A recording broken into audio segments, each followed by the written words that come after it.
Hey everyone, and I hope everyone is having an amazing day.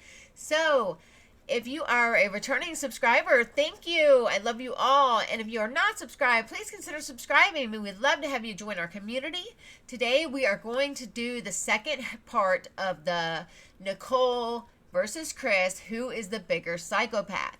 And it gets interesting in this part. And I am going to link, if I can, the checklist below, and you can score as you go along. And just, she breaks it down so well, and the results of this checklist, it is shocking. It really is. So I'm going to try to leave that link, and if I do, then go ahead and open it and score it as we go along, because it was really fun. I did it, and we came up with almost the same score. So let's get into the video, and definitely leave a like and subscribe.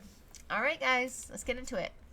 Okay, remember, this is from Unapologetically Me, True Crime, and we left off after part one. We were checking out Nichol Kessinger's interview and all the lies she was telling.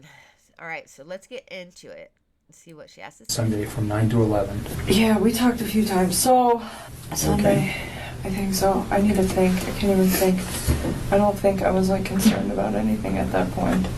You guys had had a meal, a nice meal the night before. You knew his wife was probably... I think we all know that zero empathy was shown during these interviews until they did that redo interview where she had to show emotion. I really believe that was a redo interview.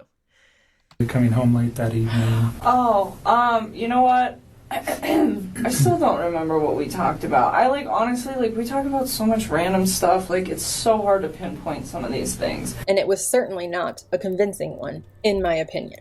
Now, looking at the hair checklist, you can see there are far more traits than just the ones that I'm talking about here. And at the end of this video, I'm going to go over the score sheet, and I will share with you what I scored both Nikki and Chris, and why I scored them the way that I did.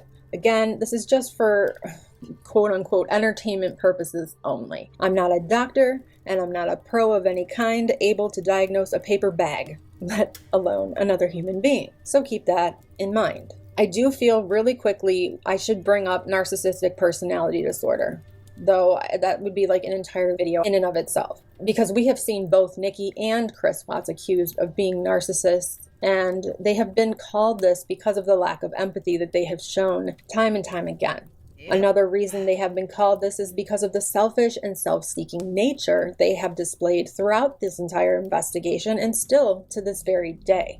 I mean, what, Chris Watts is getting married now or something? He's able to go on and live his life, and it almost feels like he's not truly suffering from what he did. And Nikki's just out, I don't know what she's doing, living her best life. I mean, I feel like she couldn't be, but yet she's untouchable. You can't bring me down. I'm on a high right now. I'm living my best life, and y'all can't take that from me. It's important to know, just like there's different types of psychopaths and sociopaths and bipolar individuals, there are different types of narcissists. And again, the psychology of each person diagnosed with narcissistic personality disorder, which we're going to say is NPD, so I don't have to keep saying that over and over, is beyond complex. The brain is beyond complex. Each person with NPD is likely to present differently than the person next to them, likely because it coexists with other disorders at the same time. There's also a very limited amount of formal research on NPD, and according to the American Journal of Psychiatry, it has been one of the least studied personality disorders, with no clinical trials being done on a possible treatment. A narcissist generally believes they are superior to others and is entitled to special treatment. They can exhibit a pervading pattern of grandiosity, though under the surface, they do not love themselves. They are driven by shame and have a constant need for admiration and will go to great lengths to protect their fragile egos. Some of their coping mechanisms can be straight up abusive, but we all know probably one of the most well-known traits or symptom of having narcissistic personality disorder is the person's blatant lack of empathy. Researchers have identified 4 types of narcissists, each exhibiting different behaviors in an effort to protect their fragile core sense of self. The 4 major types of narcissists are classic, vulnerable, communal, or malignant.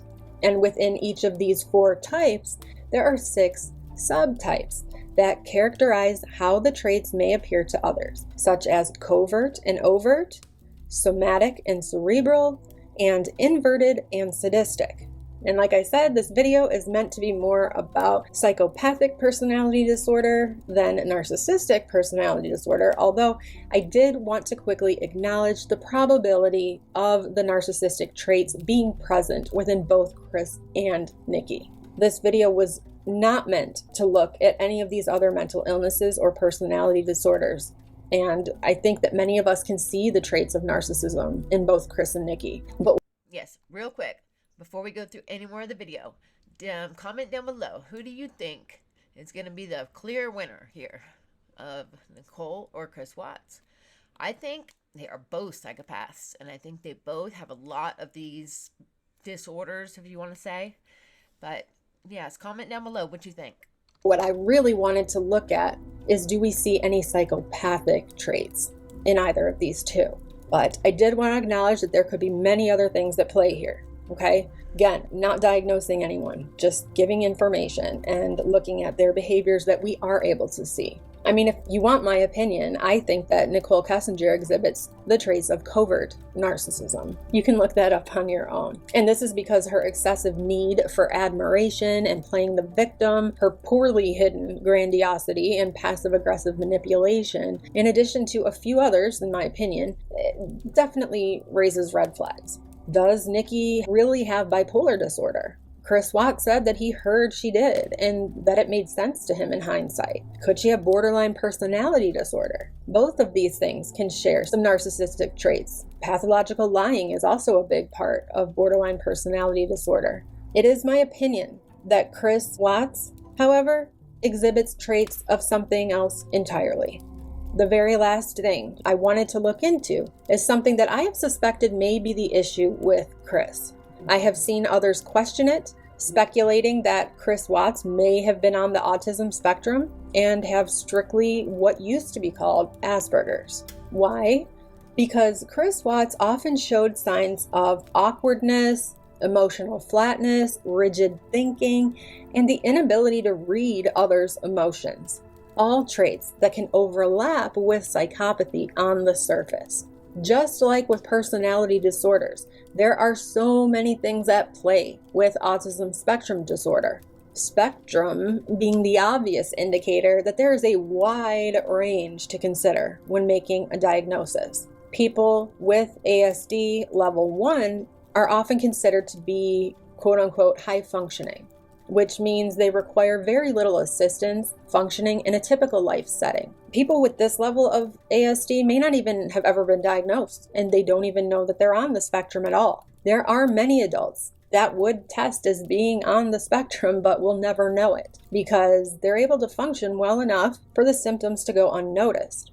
However, once I point out some of these symptoms or traits, you may think of someone who sounds like this. Maybe even you yourself can relate to some of these traits. One thing I noticed is how well Chris Watts fit the definition and how it would certainly explain some of his behaviors and how he appears to others, not just in adulthood, but as his family described him as a child as well. He played sports from the time he was 5 years old up until he was 17. And he was in basketball, he was in baseball, he was in football, and loved NASCAR. He and his dad went to the NASCAR races all the time. You know this car? I definitely know this car. It's 1949 Buick Roadmaster, straight 8, Fireball 8. Only 8,095 production models. Loved sports. Loved sports. Ted Kluszewski. Kluszewski, Ted Kluszewski, big clue, first base. He played for Cincinnati. Of course, he was traded for Dee Fondy, 1957. Lifetime batting average, 298. If this were the case, it could certainly explain how easy it was for Nikki to get into his head and manipulate him into believing that Shanann was a horrible person, that Chris not only needed to leave Shanann, but he had to get rid of her entirely in order to be happy in life. Yes, remember in that letter that he said that she would ask him questions that nobody else would about his marriage. things that he had never even thought about. So he never knew there was even a problem in his marriage until Nikki came along. And she did it all on purpose. She asked the questions on purpose, and then she took advantage of everything that was said about Shanann. And she'd flip it and make it sound so much worse than it was. I could hear it. I could just hear it. I also think many people kind of brush over the hatred that Chris developed for Shanann while he was with Nikki. A hatred for the life he created with Shanann. A hatred he admittedly never felt before meeting Nikki. He has said he didn't realize how bad his marriage was until Nikki pointed it out to him. And so then when Tanya was asking, why were you so mad at Shanann? It was part of it, just this whole family strife. That's the only thing I can think of right now, because, I mean, there's no other reason really to be mad at her. We took care of each other our whole 4 years. It was just like a good relationship. I mean, it's just like, if I never met Nikki, would I ever have, thought our relationship was bad? Probably not. Interesting. That's one thing I always thought about, like, even Nikki asked me, like, if, she said, I don't want you to leave your wife just because of me. I'm just like, what do you mean? She said, well, just, if you met me, like, would you have known? I'm like, nope. I never thought I would have strayed away from her at all. I've never tried to follow anybody, But he had certain issues with Shanann, yes, but he didn't hate her. I mean, it was a great relationship. Everything was great. Now you're talking about with Kessinger? No, with talking about Shanann. He wanted things to change. He didn't want a divorce. He wanted to be more active in the decision-making within the marriage. And by the time he actually verbalized this and communicated it to Shanann, he had already had it in his head that it didn't matter. And that, in my opinion, was all thanks to Nichol Kessinger.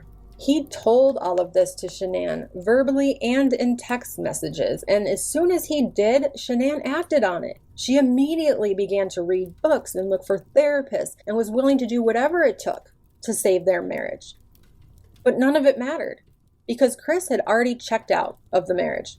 He had become consumed by resentment to the point of hatred, convinced that removing Shanann and the kids was the only path forward with Nikki. You gotta keep that in mind. He was not just trying to leave his family. He was trying to leave his family to be with Nikki. He did not murder his family to just be free. He murdered his family to be with Nikki. This is huge. This shows the level of manipulation that Nichol Kessinger used on Chris, in my opinion.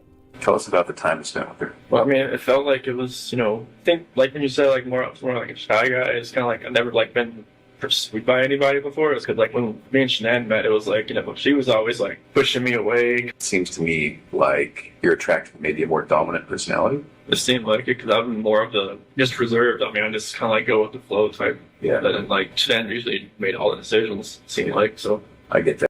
And that stems from his mother. I swear, Cindy Watts started this in Chris. It started the way he was with women his whole life. And I'm saying, I don't know what it is. So, and I know it's hard to keep bouncing back and forth, and one of the reasons we're here is we just keep telling ourselves, Chris just does not fit the mold. Chris does not. No. Like it just blows us away what happened. So then do you call her Nikki or Nichol? I would call her Nikki. Okay. So then with Nikki, was it different? It just seemed like I was more in control, it seemed like, and that never happened. That was new, wasn't it? Very new. It's fascinating to me. Psychopaths have no depth. They will just appear chameleon-esque. They will be mirroring back. They will be mirroring everything that you're doing to increase likability. Even through, neurolinguistic programming, they use similar words. They will mirror and match and socially engineer things. So, oh, you go to that church? Oh, me too. Oh, you play tennis there? That's me too. And you end up saying, wow, we really are meant to be. Unfortunately, once people are hooked in, when we fall in love, we tend to see those signs, but we negate them. So that's the other risk marker for me. If they're too good to be true, do your checks and balances. They will love bomb you. They will, have a strategic campaign to win your heart. They will say all the things, do all the things. She wanted to go to the car museum, Shelby Museum in Boulder.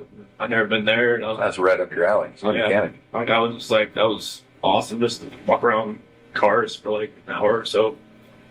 And then, you know, drag race in Vandermeer. Okay. And I haven't been to a drag race since 2008. No.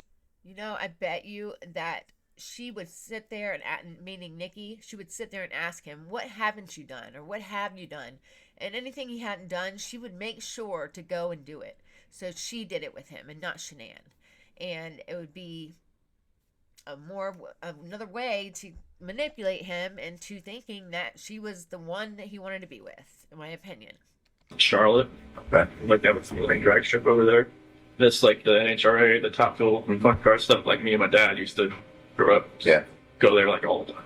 And then like went camping in Sand Dunes National Park, and I'd never been camping. I always wanted to do it. In the back of my head, I was telling myself, "What are you doing?" And then, like every time I was with her, it seemed like didn't think. It seemed like it was like a blinder that was on my face. It was just like I wish that blinder wasn't on my head, wasn't in my eyes. That would have seen what was going on. Like, you know, I was having. Everybody said, "Oh, you're just out there having fun while your kids and wife are on vacation." I'm just like, no, it wasn't like that. But that's what it looked like. You know, when you're going to camping, going to drag race, going all this other stuff that you have fun doing, but you're with somebody else. It's not your family. It just didn't seem right. You know, with her, it just didn't seem like I could even see that anymore. I was there at her house pretty much every night. So it was like I didn't have that time at home just to really think about anything. Because literally, I was only at home from like when I got home from work. I worked out, I ate dinner, and then I went over to her house. Like I never slept in my house, like the whole month of July. So you weren't even at your house? No. This all happened so quickly, didn't it? It was insane quickly. Like I didn't like. She even told me like she was never in like a normal relationship. She would never have somebody over at her house like more than like once or twice a week. But she felt like she wanted me over there. Yeah. She said she felt comfortable over there. Yeah. I think too many people go along with that whirlwind romance. And the psychopath, the coercive controller, will put it into a whirlwind. So it's like that's what was different. Like she wanted me over there. I know it's wrong to say I wish I'd never met somebody, but I wish I'd, you know, maybe met her at work and then just kept it that way. Because some people, when this happens, you're like, well, if it wasn't this time, it would have been next time, or it would have been the next time. This just wouldn't have happened with you, would it? And it happened so quickly that you tell me if I'm wrong. You're not the type of guy to take control sometimes when you need to. Yeah, it seems like that's just what happened. Yeah, I didn't take control of the situation. It was like the situation controlled me. No, I get that, man. I'm somewhat passive myself, but it's like, you know, there's situations where I'm like, well, why did I let that keep going? Yeah, I don't know why. It was like a roller coaster ride that I just kept punching it, taking it on, and just never picked it up. Looking at Nicole's search history of Chris Watts and his family, we can see that their relationship was not as random as Nikki wanted everyone to believe. She quite literally researched him and his family and learned how to manipulate her way into his life. Tell me about how you met. They then start to describe. They might say, oh, it was 10 years ago. And I said, well, tell me about that. And what I often find is that they've been targeted. So the setup is very important. They are trying to figure out who's compliant, who's going to be malleable. I said, did you tell him about all your previous relationships? And she said, yes. And I said, and did you tell him what you were looking for in a man? And she said, yes. And then I knew she'd given him the blueprint for everything she was looking for. He just became and embodied that. He literally ticked every box for her because she had handed over the blueprint to him. At least that's my opinion. When I was with Nikki, it was, you know, different. Like I wasn't even like in the realm of I'm a dad, I'm a husband type thing. And then like I was saying, when I'm never at home, like sleeping at my own bed, like I have no concept of that anymore. Interesting. Like it kind of felt like if I wasn't at home, like I didn't think about it. At one point, like Nikki had gone to the mountains with her friends for like a few days into June, first part of July. That part, you know, obviously I was home. But like from that whole month of July on, it was like I was never at home. I never had all those reminders around me. And every time my wife called me, I would be at Nikki's house. While she was in North Carolina? Yeah. Okay. And I would like, you know, walk outside and talk to her, like when I was next to the car or something like that. I would never be at home looking like, have all these pictures around me and just being in the same bed, you know, seeing my kid's bed, seeing everything that, you know, that we know for the last 6 years. I didn't know what had happened to me. So Nikki even asked me, like, have you done this before? Have you go straight away? I'm like, I've never even thought about it. It's like, what's different? It's like, I guess it's just you that's different, because I just never actually, I've seen girls smile at me before, never done anything about it. With her, it was just like she had a leash on me and she tugged me away. As soon as she walked, I'm like, the heck is going on? I just wish I could take all of it back. The whole thing back, everything. But So let's go over the Asperger's traits, and then we'll gear towards the reason I felt this information to be important at this stage in my deep dive. Asperger's syndrome is a neurodevelopmental disorder characterized by difficulties in social interaction, communication challenges, and restricted interest or repetitive behaviors. Although it was once considered a separate diagnosis, Asperger's syndrome is now part of the broader autism spectrum disorder classification in the Diagnostic and Statistical Manual of Mental Disorders, or the DSM-5. Common signs. Sorry. Wow, is she saying that all the pictures she just showed were people with Asperger's? That would be something. I never knew it. I would never suspect it. So somebody living with it, having that type, I could totally see that. I could see that being Chris Watts as well. Signs and symptoms of Asperger's in children are social interaction difficulties. Children with Asperger's syndrome often struggle with social interactions. They may have a difficulty understanding social cues, maintaining eye contact, or engaging in reciprocal conversations. Some children may appear aloof or uninterested in forming friendships, while others may desperately want to connect, but lack the skills to do so effectively. They also have communication challenges. While children with Asperger's typically develop language skills at a normal rate, they have a difficulty with the nuances of communication, which includes literal interpretation of language, struggling with sarcasm or idioms, monotone or unusual speech patterns, difficulty understanding nonverbal communication, such as facial expressions or body language, and oftentimes they have one-sided conversations focused on their areas of interest. So that you won't hear them talk unless they're talking about their area of interest. And this isn't because they're selfish, it's because they're knowledgeable about it, so they actually feel comfortable talking about it. Hold on, I'm going to go back and read that really quick. Okay, not that. Okay. The pursuit of specific and narrow areas of interest is one of the most striking among possible features of Asperger's. Individuals with Asperger's may collect volumes of detailed information on a relatively narrow topic, such as weather data or star names, without necessarily having a genuine understanding of the broader topic. For example, a child might memorize camera model numbers while caring very little about photography. The behavior is usually apparent by age 5 or 6. That's why I wanted to read this again, because I saw that part. Although these special interests may change from time to time, they become more unusual and narrowly focused and often dominate social interactions so much that the entire family may become immersed. Because narrow topics often capture the interest of children, this system may go unrecognized. That's hard, because it really is unrecognizable, and if it's in a child, I think it would be more unrecognizable, and I think a lot of people go untreated. That's scary. Unless they're talking about their area of interest. And this isn't because they're selfish, it's because they're knowledgeable about it, so they actually feel comfortable talking about it. We know Shanann Watts was extremely sarcastic, and there are many people who just don't get sarcasm. I myself am extremely sarcastic, and because of that, I can see it in others easily. This could have created a barrier between Chris and Shanann, though one would think that after 6 years of marriage, he was used to it. That still doesn't mean he enjoyed dealing with it. The literal interpretation of language means that they take someone at their word.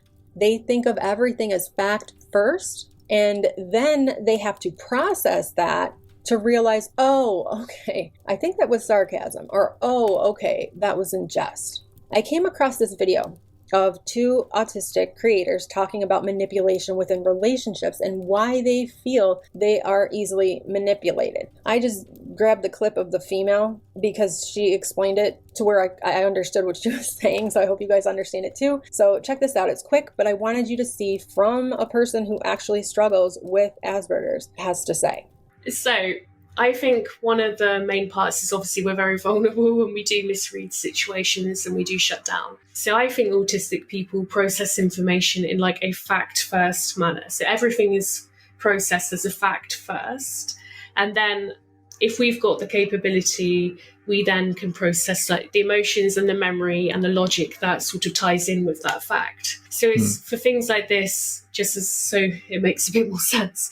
Like if someone wants to say, oh, it's raining cats and dogs, like I will process that as fact and be looking out the window for the cats and dogs because I haven't yet processed the logic and the emotional memories to be like, nah, that's not possible. And the problem with that is that with these relationships, everyone around us is always right. Everyone else is the correct person. Everyone else is the role model. We're always taught to be invalidated and to be ashamed of who we are and that we should change no matter what. This does mean that anyone who wants to take advantage of us more or less can, because we're processing their behavior and their mistreatment of us as a fact. Like, this is okay and I deserve it. And because we get shut down at the fact processing stage, we don't always process the next bit with the emotions, the logic, and the memories of past experiences that could otherwise teach us that this fact isn't right.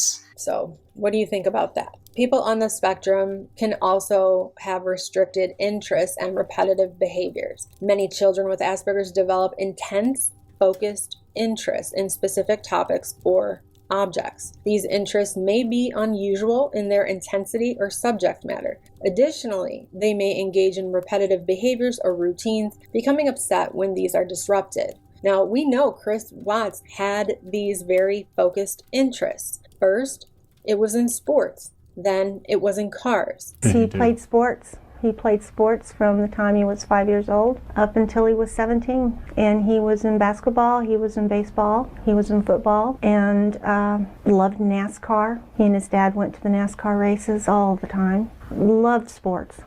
Loved sports. He wanted to go to NASCAR Tech. We made that possible for him. He bought a toolbox and he started buying his tools and enjoyed it. He was doing well. And then it was in Shanann. When she needed something, I mean, he would run. He wouldn't walk, he would run, he would get it. He just always seemed to be right there at her beck and call. And did that seem odd to you? Very odd. It was very odd. Do you think Chris loves Shanann? Oh God, he loved her, yes. And then his family, his girls. And eventually, it was Nikki. I mean, his nickname at work was Rain Man, for crying out loud. So other people saw it too.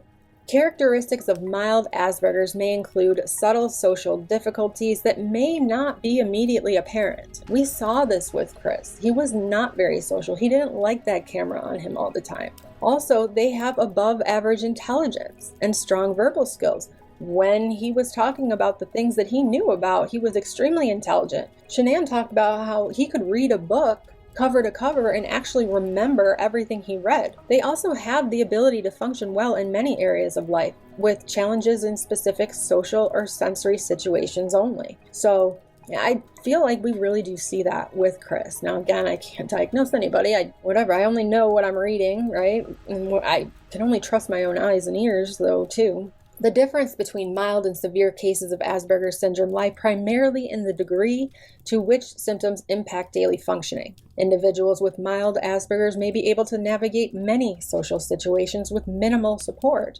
while those with more severe manifestations may require significant assistance in multiple areas of life.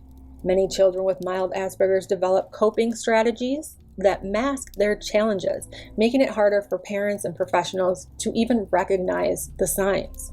But something that has also been said by many professionals and people with Asperger's is that they can be very easy to manipulate. It's my opinion that a good manipulator can manipulate just about anyone, but It is even easier to manipulate someone with Asperger's. Many autistic people are thoughtful and respectful and polite and don't want to be disrespectful, which can exacerbate this issue. Others find practicing assertiveness almost impossible. My whole life, I just kind of went with the flow. Like, I never like put myself in the center of attention. I didn't want to be. Yeah. I just wanted to be in the back row. I always knew I was like, the introvert. People involved in criminal behavior can convince autistic people to carry out criminal activities in return for approval and friendship. If they are caught, an honest autistic person can take all the responsibility, not realizing that they have been set up. Let me repeat that. People involved in criminal behavior can convince autistic people to carry out criminal activities in return for approval and friendship. If they are caught, an honest autistic person can take all the responsibility, not realizing they have been set up. Oh my gosh, did you just hear that? And that is a statement from this hair psychology paperwork. Wow. All I can say is wow. You guys tell me how you took that in the comments. I had no idea what was going on. I can't even tell you. It was like I said, like something else was in control of what I was doing, and it was like I was doing something I never thought I would ever do in my life. Whatever my reasoning was in my head that day, it wasn't sound. It was nothing was right.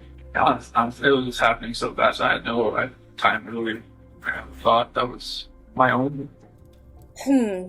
Schoolyard and other bullies often use this promise of approval and friendship to convince autistic people to humiliate themselves publicly or online.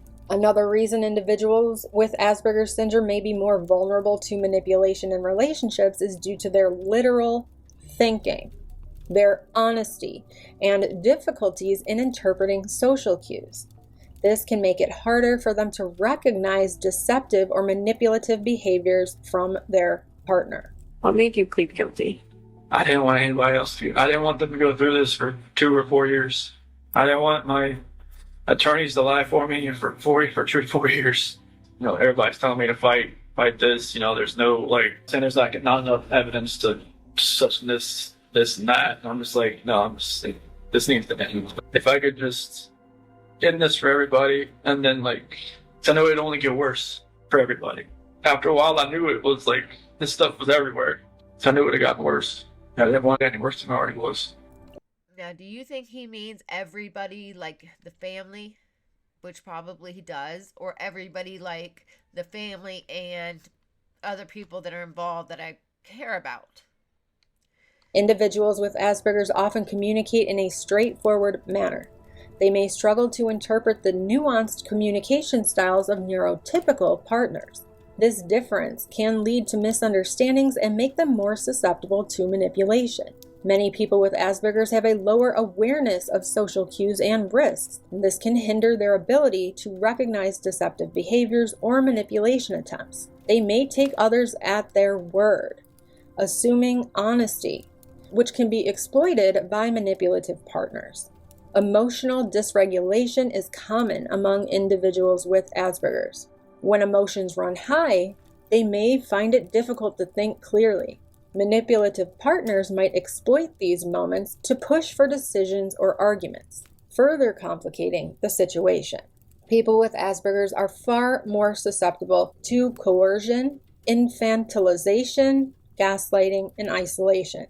To dumb it down, because that was a lot, the difference between autism and psychopathy or other similar personality disorders is that people with Asperger's have empathy. They just struggle to express it. Whereas psychopaths lack effective empathy or emotional empathy entirely. People with Asperger's may follow rules very rigidly.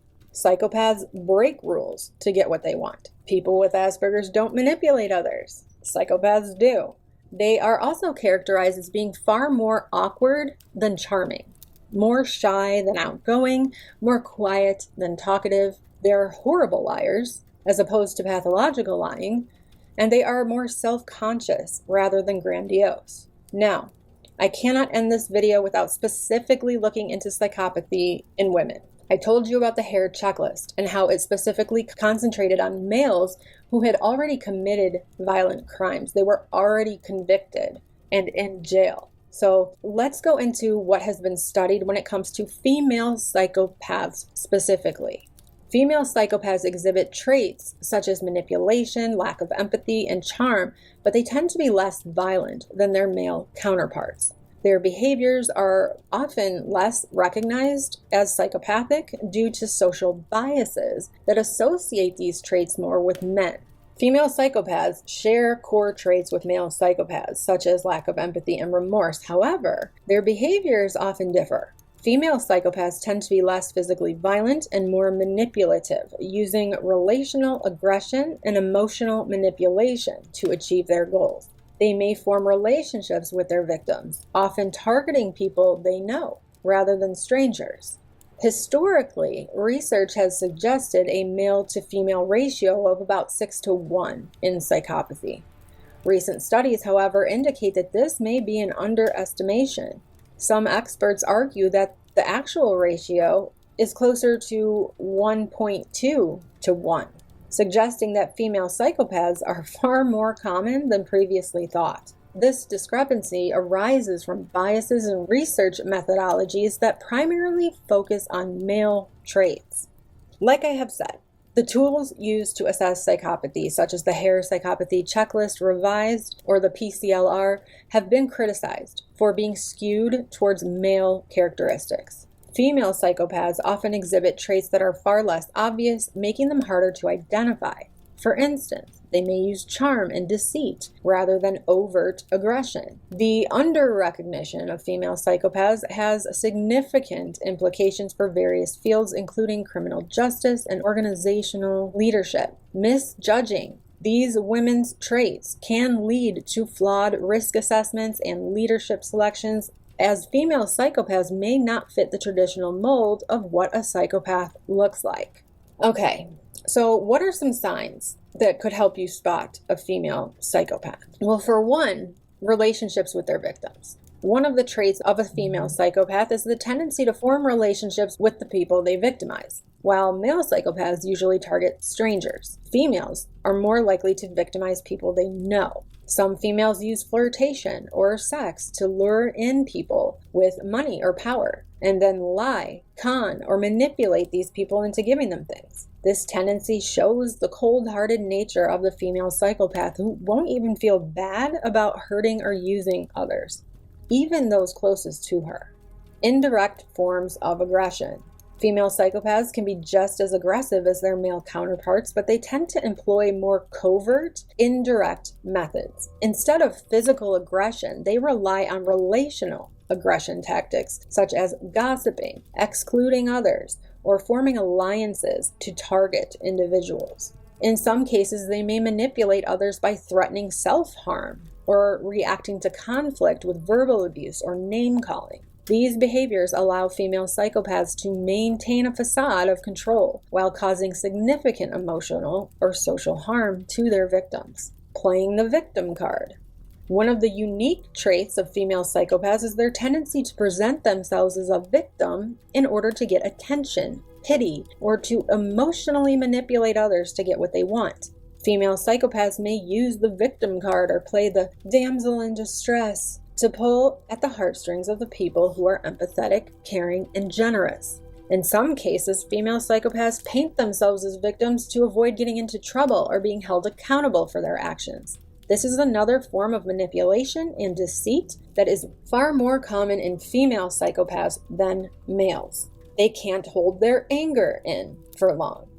Male psychopaths can be calm, cool, yet calculated, but female psychopaths have a much harder time controlling anger. So far, every single thing she said, I see in Nichol Kessinger. And remember, Chris would say that he had to talk her down off ledges, and he'd seen videos of her like acting crazy because she said she was bipolar. And this one, really, but the three prior, yes, it all sounds like Nichol Kessinger. I really think that Nichol Kessinger is going to be the clear winner at the end of this video. You guys let me know though. They are more irritable and prone to angry outbursts. Unlike a normal, non-psychopathic person, most psychopathic females feel relieved after they lash out, instead of feeling guilty. Female psychopaths sometimes even feel entitled to their angry and aggressive responses, placing the blame on the other person.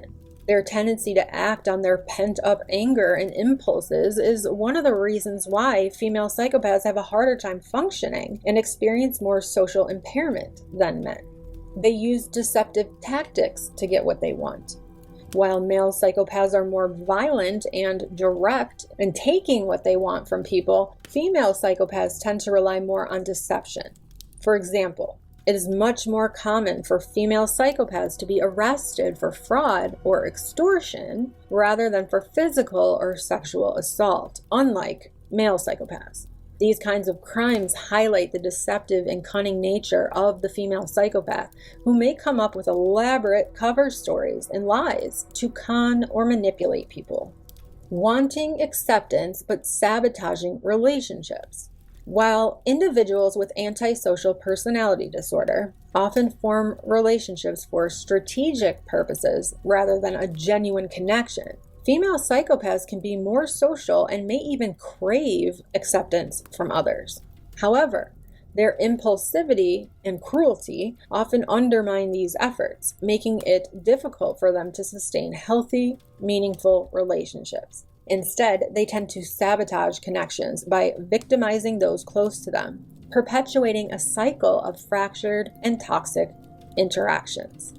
Leveraging secrets and personal information.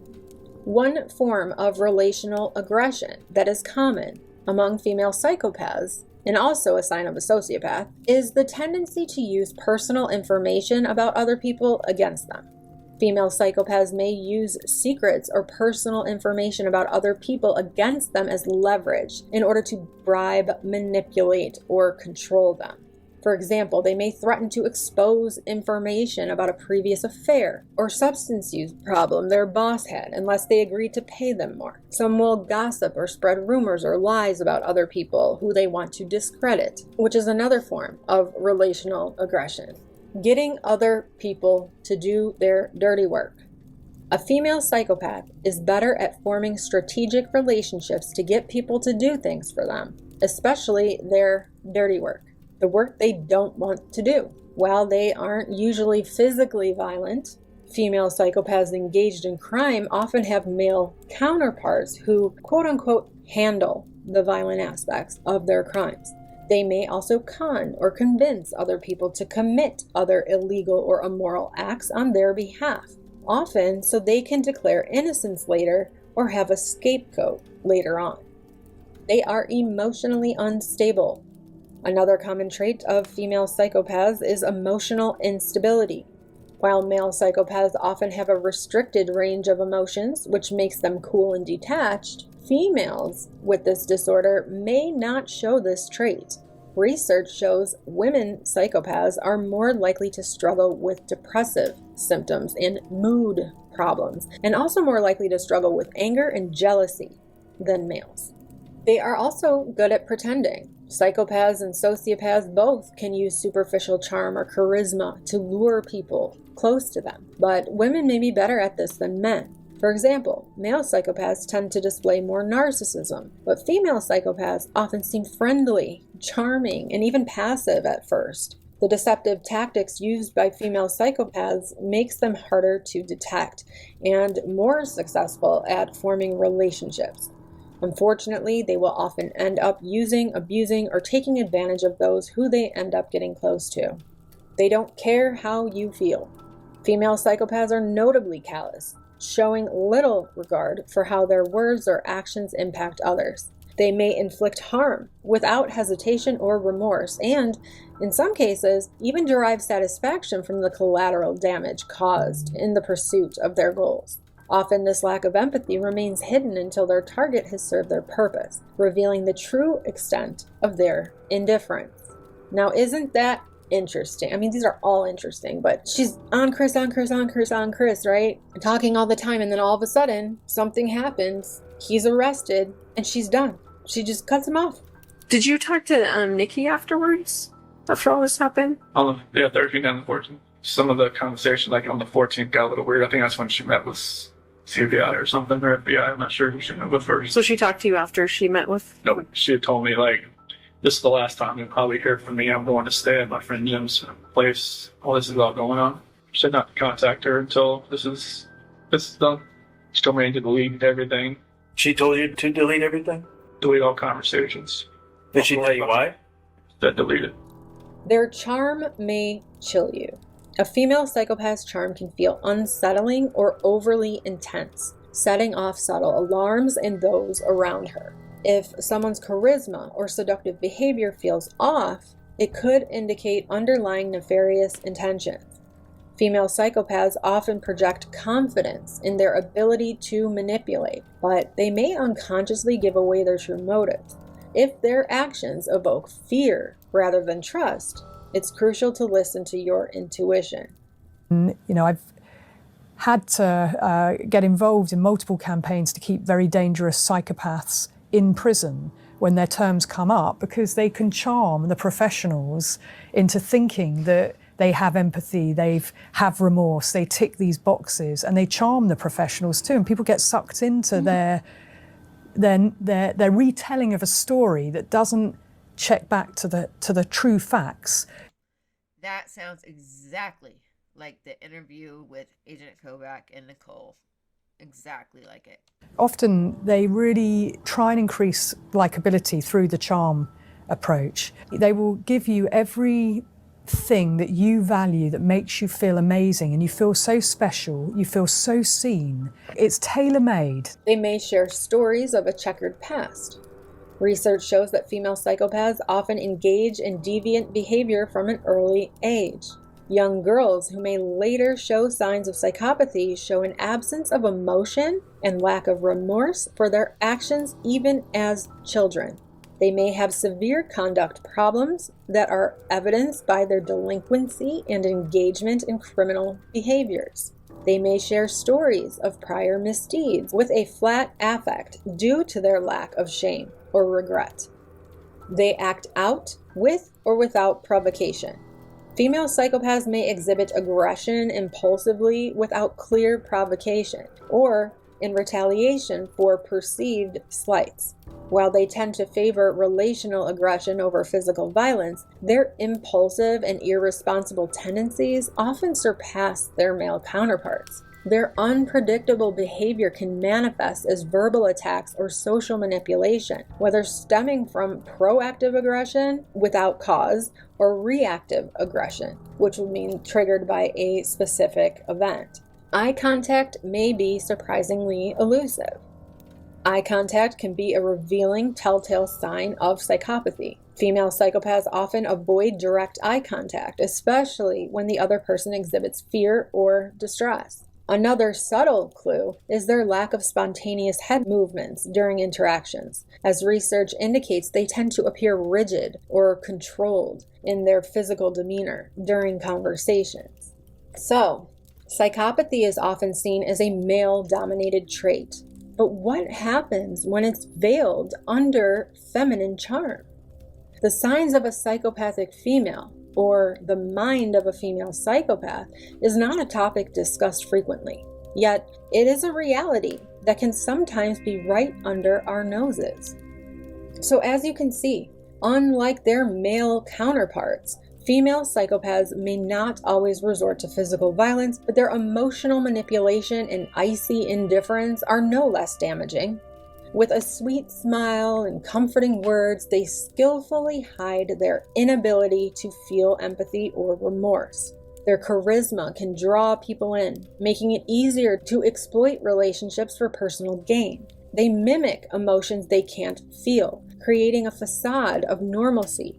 As we have dug deeper into the dark corners of the mind of a female psychopath and discussed the warning signs of a female psychopath, we uncover a disturbing yet captivating realm of psychological exploration. But there is another trait that female psychopaths can exhibit that I simply cannot leave out, and that is the thrill of stealing other women's husbands and partners.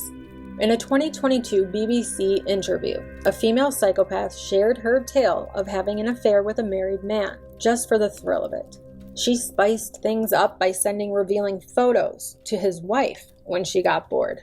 This story sheds light on a nasty habit some female psychopaths have, which is they love to steal partners. It's like a twisted game to them, where she gets to show off and cause some drama. This malicious hobby is more than just a love triangle. It's a sign of the cold, calculated moves female psychopaths make, hiding their real intentions while stirring the pot right under everyone's nose. You guys think that that is exactly what she was doing? I've seen a lot of comments kind of talking like that. So you guys have been saying that you think that she would have just left him if she actually got him, and it was kind of just like a game to see if she could get him to leave Shanann. Would she have actually stayed with Chris, do you guys think? Or would she have just threw him away, basically, or told Shanann? Or was she also threatening him to keep his mouth shut and maybe threatening him about his family, and that's why he ended up doing what he did? I don't know. It's interesting though. This one screams Lifetime movie, but it happens in real life all the time. Now, is every woman who dates a married man consciously trying to steal that man? No. I mean, some of them have no clue that the man is married. But there are women out there that enjoy doing this. And we have talked about this specifically before. I even showed you guys support groups and YouTube channels for women who are in relationships with married men. These women know the men they are in relationships with are married, but they don't care. Now, some may have been duped by the man early on, and they became in over their heads before finding out that the man was actually married. I'm not talking about that. I'm talking about women who seek out men that are married on purpose and enjoy the thrill of the chase. Whether it's because they don't like the wife, or are jealous, or are just plain bored. Some possible evidence of this are, again, those searches Nichol made a year prior. Searches for Chris and Shanann Watts. It also makes me think of how Nikki was saying that she wasn't that serious about Chris. I mean, maybe she wasn't. Maybe that was one of the few things she told the truth about. That maybe this was just another competition for Nikki. Get him to fall for her and leave Shanann. Now, I'm going to throw Nichol Kessinger a bone here, but maybe Chris went rogue. Took some of these conversations literally due to being on the autism spectrum, and Nikki was truly blindsided by what ended up happening.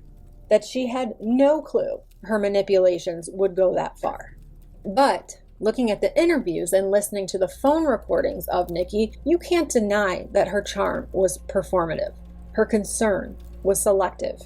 Her data was deleted, and her story has never quite added up.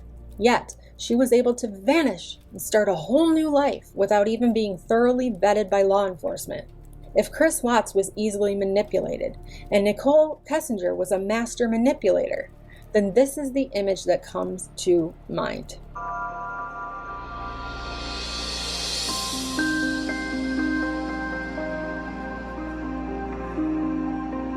Okay, now I'm wondering how many of you took a look at the hair checklist and scored Chris or Nikki while watching this video. If you did, let me know what you scored them in the comment section below. Now I'm going to go through every trait on this list and score them and tell you why, starting with Chris. We're going to go through all of the traits. This is the PCL-22.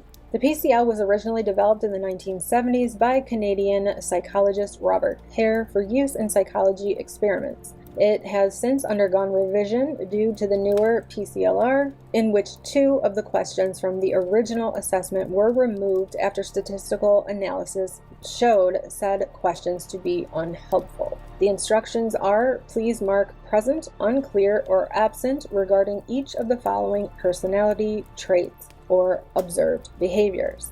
Now, definitely present would be scored with a 2, possibly present would be a 1, and definitely absent is 0. And then we're adding up the numbers at the end. So for glibness and superficial charm for Chris Watts, I scored him a 0. Now, whatever you guys scored them, just in the comment section below, just put the final score. Okay, you don't need to go through all of them. Some of you guys are going to completely disagree with me. So this is just what I'm scoring them based on what I see. Previous diagnosis as psychopath or similar, 0. Egocentricity or grandiose sense of self-worth, 0. Proneness to boredom, low frustration tolerance, 0. Pathological lying and deception, 0. Lack of remorse or guilt, I did score him a 1. Lack of affect and emotional depth, I scored him a 1. Callous or lack of empathy, I also scored him a 1. Parasitic lifestyle, I scored him a 0. Short-tempered, poor behavioral control, 0. Promiscuous sexual relations, 0. Early behavior problems, 0. Lack of realistic long-term plans, 0. Impulsivity, I scored as a 1 because of what he did.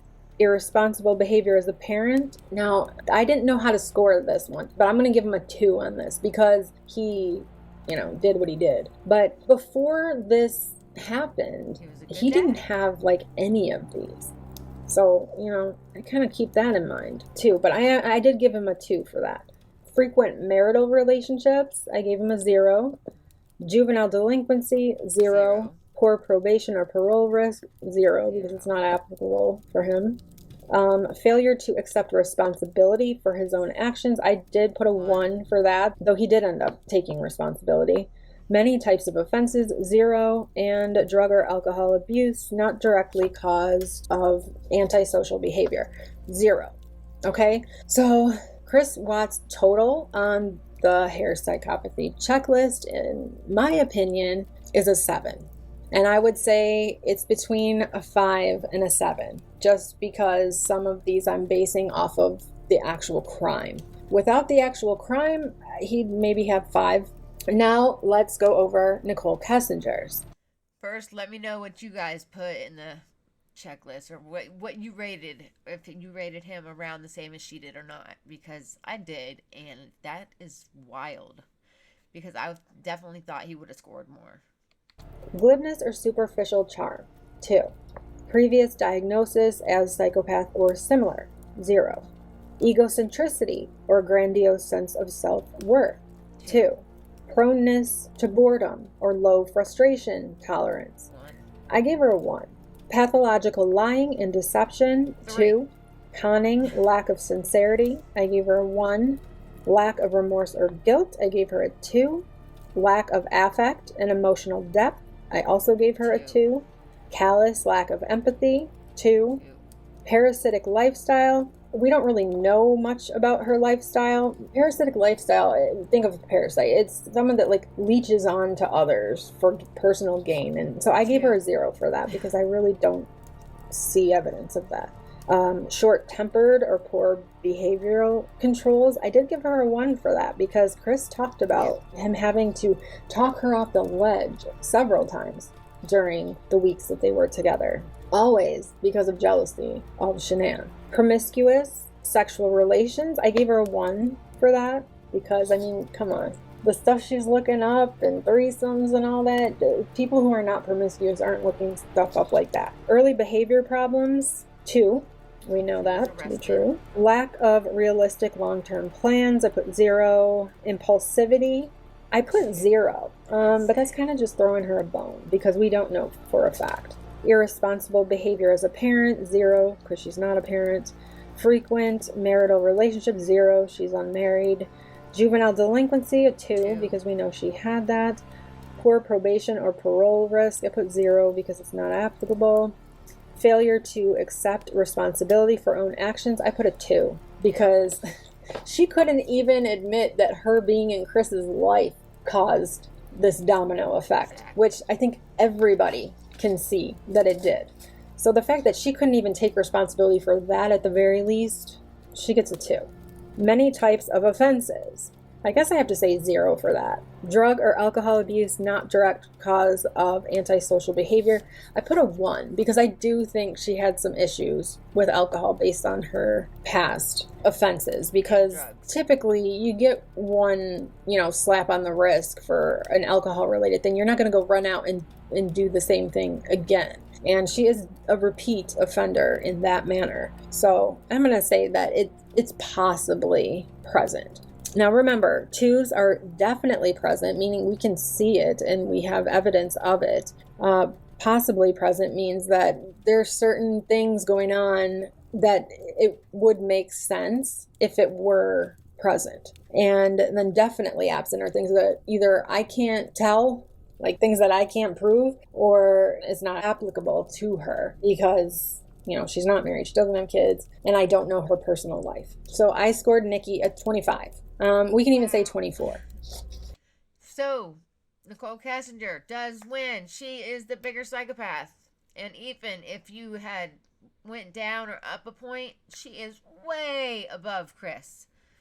Way above Chris. And it is a fact, and not just my opinion, that if she would have just not messed with Chris, then he would still be married happily with his family, and it would be here with us today. Is why everyone is so angry with her.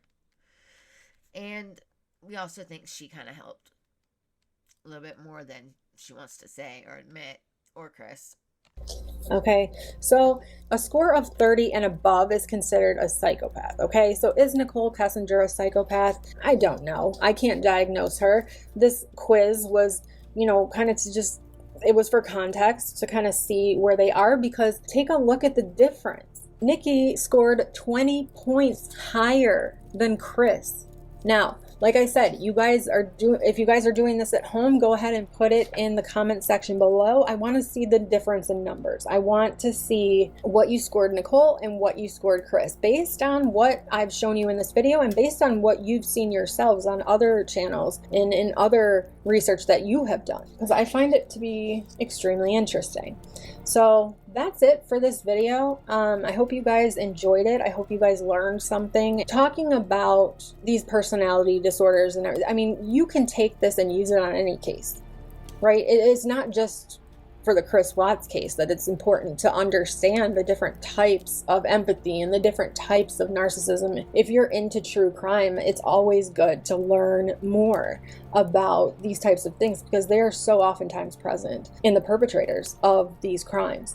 So I hope you guys learned something from this. I look forward to seeing your comments below. I look forward to seeing what you guys scored each of these 2. And again, I want to reiterate, this is not a diagnosis. I am not diagnosing either one of them as a psychopath or a narcissist, or I can't diagnose Chris with Asperger's, right? But it's just some, it gives a lot of perspective. So I looked up all of this stuff for myself to know, but for you guys to know as well. So it's just some things to consider as we move forward through this deep dive. The next video I will talk to you guys on will be part 4, episode 3, where we're going to look a little bit more into those phone records, and then we're going to move on to some other people who have. Yes, amen. We do have to move on to some other cases, but we are going to keep at this Chris Watts thing, because 2029, I know it seems like a long way away, but it's going to be here before we know it, and I want to be ready. So I'm going to keep digging, and I'm going to keep putting videos out there to you guys so you guys can help me fact from fiction kind of thing. But I think she did an excellent job in this video. I really do. And I kind of had my feelings. It was Nichol was going to score higher, but I can no way imagine that she was going to score 20 points higher. And I'm going to try to find the link for that hair checklist. So if you guys want to do it, I guess it's a little late now. I'm telling you at the beginning of the video. But anyway, I will go ahead and redo my first part of this video so I can tell you in the beginning. But anyway, have a wonderful day, you guys. Thank you for watching, and I will see you in the next one. Bye.